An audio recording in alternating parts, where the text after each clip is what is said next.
விழுப்புரத்தில் அம்பேத்கரின் பிறந்த நாளை முன்னிட்டு மாலை அணிவிக்க வந்த இரு தரப்பினர் வாக்குவாதத்தில் ஈடுபட்டதால் பரபரப்பு ஏற்பட்டது. தூத்துக்குடி மாவட்டம் கோயில்பட்டியில் அரசு தலைமை மருத்துவமனைக்கு எதிரே அமைக்கப்பட்டுள்ள அம்பேத்கர் சிலைக்கு அவரது 133வது பிறந்த நாளை முன்னிட்டு மாலை அணிவிக்க வந்த மார்க்சிய உணர்வாளர்கள் கூட்டமைப்பினர் மற்றும் பிஜேபிக்கு இடையே கோஷங்கள் எழுப்புவதிலும் மாலை அணிவிப்பதிலும் ஒருவருக்கொருவர் வாக்குவாதத்தில் ஈடுபட்டனர். தொடர்ந்து பிஜேபியினர் பெரியார் ஒழிக என கோஷமிட்டதால் மார்க்சிய உணர்வாளர்களும் பதிலுக்கு மதவாதத்தை ஒழிப்போம், மத ரீதியாகவும் சாதி ரீதியாகவும் பிளவுபடுத்தும் பிஜேபி ஒழிக என கோஷமிட்டனர். தொடர்ந்து பிஜேபியினர் நகர செயலாளர் சீனிவாசன் தலைமையில் சாலை மறியலில் ஈடுபட்டனர். அதற்கு அருகிலேயே மார்க்சிய உணர்வாளர்கள் வழக்கறிஞர் பீமாராவ் தலைமையில் கோஷமிட்டவாறே ஆர்ப்பாட்டத்தில் ஈடுபட்டனர். இதனால் புதுரோடு சாலையில் சிறிது நேரம் போக்குவரத்து பாதிக்கப்பட்டது. தொடர்ந்து கிழக்கு காவல் நிலைய ஆய்வாளர் சுகாதேவி தலைமையிலான போலீசார் பேச்சுவார்த்தை நடத்தி இருவரையும் அவ்விடத்தை விட்டு அப்புறப்படுத்தினார்.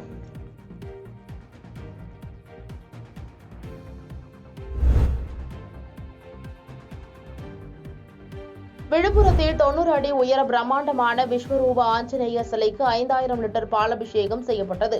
தமிழ் புத்தாண்டை முன்னிட்டு விழுப்புரத்தில் உள்ள பல்வேறு கோயில்களில் சிறப்பு வழிபாடு நடைபெற்றது. அதன்படி விழுப்புரம் திருவிக வீதியில் உள்ள 90 அடி உயரம் கொண்ட பிரம்மாண்டமான விஸ்வரூப ஆஞ்சநேயர் சிலைக்கு பாலபிஷேகம் வெகு விமர்சையாக நடைபெற்றது. இதனையொட்டி 90 அடி உயர பிரம்மாண்டமான விஸ்வரூப ஆஞ்சநேயர் சிலைக்கு சிறப்பு பூஜைகள் செய்யப்பட்ட பின் டேங்கர் லாரி மூலம் 5000 லிட்டர் பால் கொண்டுவரப்பட்டு பாலபிஷேகம் செய்யப்பட்டு மகா தீப ஆராதனை நடத்தப்பட்டது. இதில் ஏராளமான பக்தர்கள் கலந்து கொண்டு தரிசனம் செய்தனர்.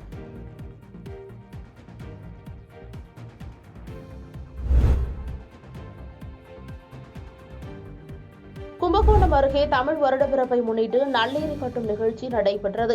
தஞ்சாவூர் மாவட்டம் கும்பகோணம் அருகே அக்கரைப்பூண்டி கிராமத்தில் சித்திரை மாதம் முதல் நாள் தமிழ் வருடப்பிறப்பை முன்னிட்டு விவசாயம் செழிக்க கிராம பொதுமக்கள் ஒன்றிணைந்து நல்லேரி கட்டும் நிகழ்ச்சி நடைபெற்றது. இதில் கிராம மக்கள் ஒன்றிணைந்து சிறப்பு பூஜைகள் செய்தனர். மேலும் இறைவனை வேண்டி விதை நெல் தெளித்து நீர் ஊற்றி ஏர் உழுது விவசாயத்திற்கு மரியாதை செலுத்தினர். இதன் மூலம் நல்ல மழை பெய்து விவசாயம் செழிக்கும் என்பது ஐதீகம். இந்த ஆண்டு உழவு மாடுகள் குறைந்து போனதால் தங்களது டிராக்டர்கள் மற்றும் உழவு இயந்திரங்களுடன் விவசாயிகள் மற்றும் பொதுமக்கள் பலரும் நிகழ்ச்சியில் கலந்து கொண்டனர்.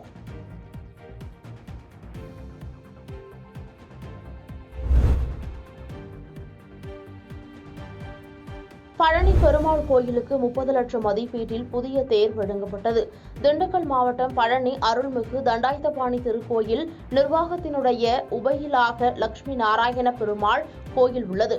பழமையான மற்றும் பிரசித்தி பெற்ற லட்சுமி நாராயண பெருமாள் கோயிலில் ஆண்டுதோறும் சித்திரை திருவிழா விமர்சையாக நடைபெறும். இந்த நிலையில் லட்சுமி நாராயண பெருமாள் கோயிலுக்கு பழனியைச் சேர்ந்த தொழிலதிபர் செல்வகுமார் புதிய தேரை வழங்கினார். சுமார் 30 லட்சம் மதிப்பில் 10 அடி அகலம் 15 அடி உயரத்தில் தேக்கு மரத்தால் செய்யப்பட்ட புதிய தேருக்கு சிறப்பு பூஜைகள் செய்யப்பட்டு நான்கரத்து வீதியில் தேர் வெள்ளோட்டம் நிகழ்ச்சி நடைபெற்றது. அப்போது பழனி கோயில் இணை ஆணையர் மாரிமுத்து, அறங்காவலர் குழு உறுப்பினர்கள் ராஜேந்திரன், சக்தியா உள்ளிட்ட முக்கிய பிரமுகர்கள் பலரும் கலந்து கொண்டனர்.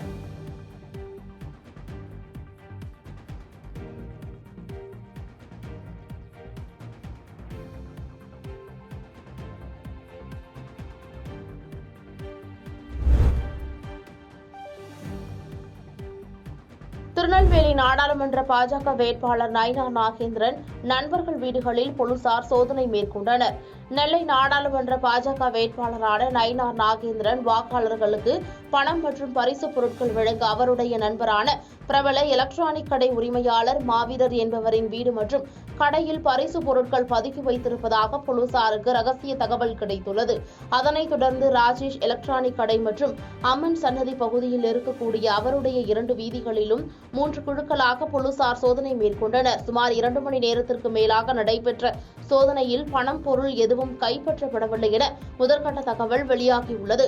ஏற்கனவே கடந்த வாரம் நயினார் நாகேந்திரன் ஆதரவாளர் வீடுகளில் போலீசார் சோதனை நடத்தப்பட்டு மது பாட்டில்கள், பரிசு பொருட்கள் மற்றும் பணம் பறிமுதல் செய்யப்பட்ட நிலையில் தற்போது மீண்டும் சோதனை துவங்கியுள்ளது பெரும் பரபரப்பை ஏற்படுத்தியுள்ளது.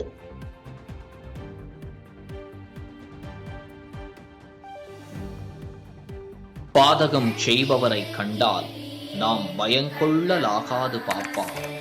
மோதி மிதித்து விடு பாப்பா, அவர் முகத்தில் உமிழ்ந்து விடு பாப்பா.